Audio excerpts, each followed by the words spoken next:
The U.S. economy has a case of foodflation. Wholesale prices for fresh veggies soared by a record amount last month. Trump never saw this coming. A top insider just admitted Canada's revenge has exploded into America's worst nightmare. Families are paying record grocery prices, border towns are losing millions, and U.S. industries are breaking under tariffs that were supposed to hurt Canada. The shocking truth? Canada has flipped America's own weapon back at it, and the fallout is only getting started. For decades, cross-border travel was the heartbeat of U.S.-Canada ties. Canadians filled Florida's beaches, Arizona's golf resorts, and shopping malls in Buffalo. But in 2025, that heartbeat collapsed. Statistics Canada reported return trips by car plunged nearly 36.9% in July, and flights south fell more than 25.8% year-on-year.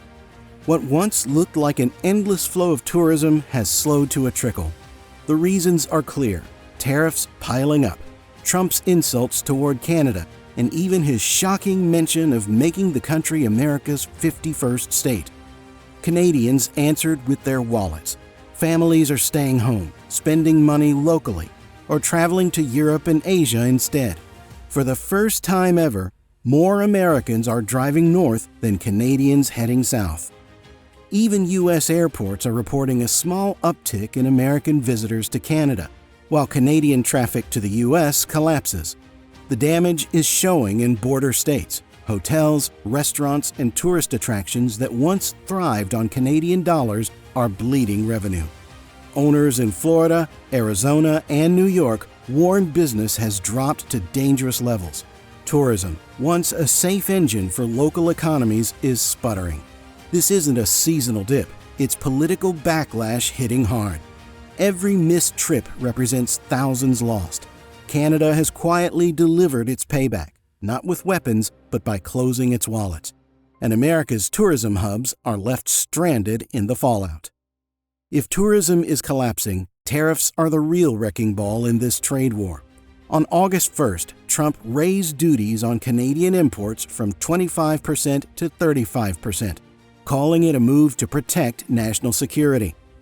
Ottawa dismissed it as a political stunt, especially since Canada has little role in U.S. drug trafficking. To close every escape, Washington also slapped a 40% penalty on goods rerouted through third countries. On top of that, painful Section 232 tariffs already hit steel and aluminum at 50%, and autos and parts at 25%. That means Canada's biggest industries face a wall of costs with no exceptions under the USMCA Trade Pact. But here's the twist: Americans are paying the higher price. U.S. factories that depend on Canadian metals and parts now face surging costs. Those increases spread into the price of cars, homes, and even appliances. Economists warn U.S. households could end up paying an extra $2,400 a year because of these tariffs. Instead of punishing Canada, Trump's move is punishing ordinary Americans. The tariffs are boomeranging back, raising bills in grocery stores, construction sites, and auto dealerships. Canada may be hurting, but the U.S. is bleeding too. What was supposed to be leverage has turned into a self-inflicted wound, and Trump's tariff gamble is now exposing just how vulnerable America really is. For over a century, Canada sold nearly all its goods to one customer, the United States. At times, almost 80% of Canadian exports went south across the border. But in 2025, that one-way dependence broke apart. Tariffs and political tensions pushed Canada to look elsewhere, and the shift has been dramatic. Between May 2024 and May 2025, exports to the U.S. fell from 78% to 68% of Canada's total trade, while energy shipments to Singapore surged and aluminum sales to Italy spiked. These aren't temporary detours. They are building new trade lifelines.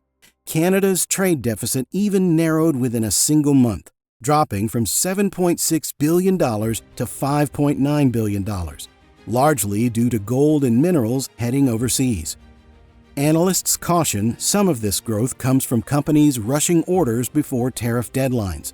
Still, the message is clear. Canada is rewriting its playbook.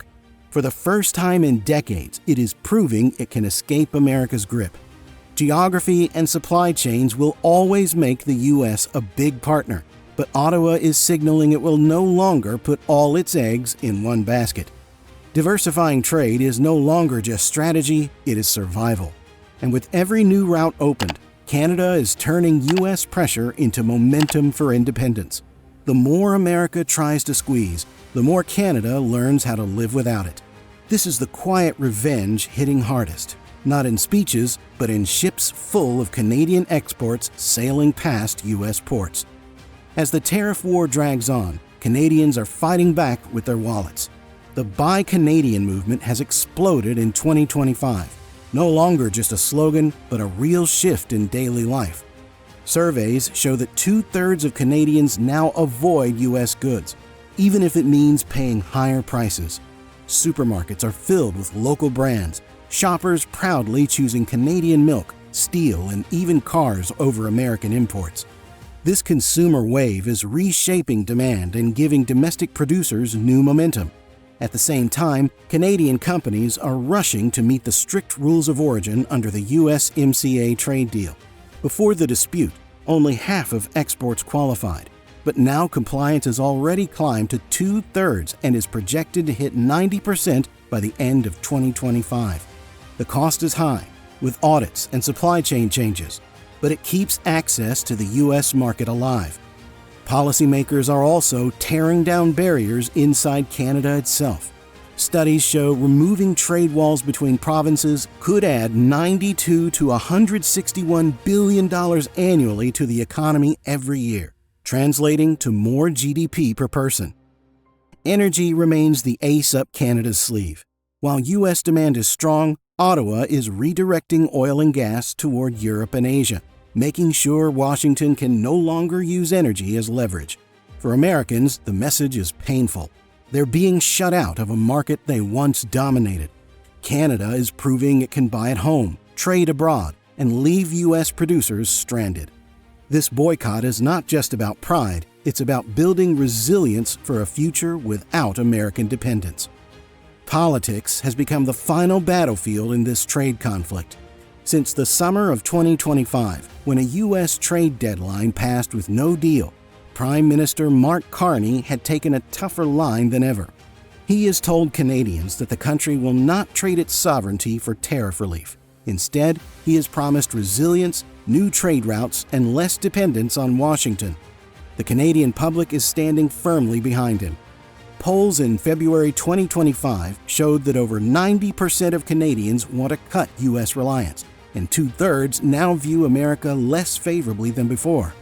At the same time, 65% vowed to avoid U.S. travel, and 67% are boycotting American goods. This is not a short-term protest. It is a deep shift in national identity. South of the border, Trump has used deliberate unpredictability as his weapon. Tariffs have been raised with different jurisdictions, from fentanyl to dairy, keeping Canada constantly off balance. Analysts call this a floating rationale strategy, designed to confuse and pressure Ottawa. But the real stress test is still to come. In 2026, the USMCA trade pact faces its sunset review, where the entire deal could collapse if the two sides cannot agree. Canada is preparing for that shutdown, building alliances in Europe and Asia, while Trump doubles down on tariffs at home. The clash between Carney and Trump is more than a trade fight, it is a battle over control, pride, and power. And in this fight, Canada is determined not to bend. The final blow of this trade war is landing not in Ottawa, but in American homes. U.S. families are seeing their grocery bills and daily costs climb higher each month because of tariffs that were supposed to punish Canada. Car prices are rising as factories pay more for Canadian steel and parts. Construction costs are swelling as aluminum and lumber get caught in the tariff net. Even household appliances now carry a hidden tax. Small businesses in border towns are suffering too, with hotels, restaurants, and shops losing millions as Canadians stay home. Instead of hurting Canada, these policies are hurting American workers, farmers, and consumers. Economists estimate U.S. households could pay thousands of dollars more each year because of the trade war. Some say as much as $3,800 annually. This means less money for food, rent, and savings, all while wages stagnate. Meanwhile, Canada is moving forward, finding new markets, protecting its industries, and rallying national pride. For Americans, the story is different. Their own government has turned tariffs into a weapon against them. Trump promised America first, but many now feel betrayed as they pay the price for his political gamble. The boomerang effect is real. Every tariff launched at Canada is swinging back to strike Americans harder. What was sold as strength is revealing weakness, and the longer this war drags on, the deeper the wound in America's economy will become. Canada has broken free, while America struggles with its own tariffs. The fallout is far from over. Subscribe now for more hard-hitting breakdowns, and let us know in the comments, has Washington finally lost control of this trade war?